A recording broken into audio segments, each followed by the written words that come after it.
में जब भी दिल के जख्म जागते हैं, हाँ हाँ चल पड़ता है।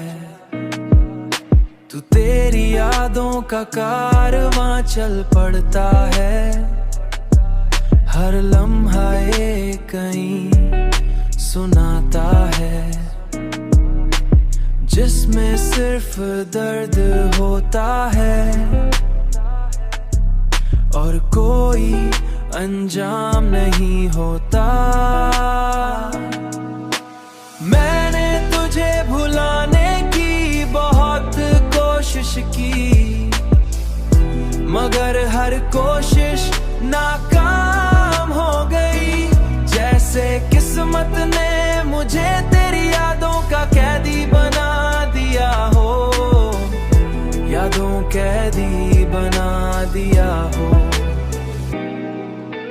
कभी जो ख्वाब हमने साथ देखे थे, वो आज भी मेरी आंखों में अधूरे पड़े हैं। मैंने दुनिया की भीड़ में खुद को खो दिया,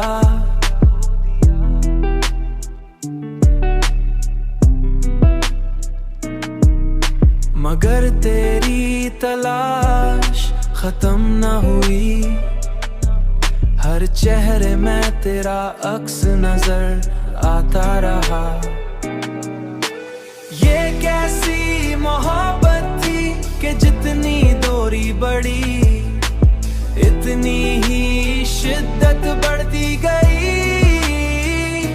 मैंने दिल को बहलाने के लिए बहुत से बहाने बनाए, मगर दिल है के माता ही नहीं।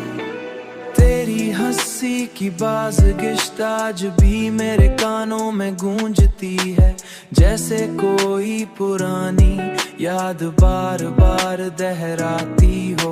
मैंने खुद को मजबूत बनाने की कोशिश की, मगर हर बार तेरी याद ने मुझे कमजोर कर दिया। आखिर मैंने ये मान लिया कि कुछ मोहब्बतें कभी खत्म नहीं होते, चाहे वक्त कितना ही क्यों ना गुजरे।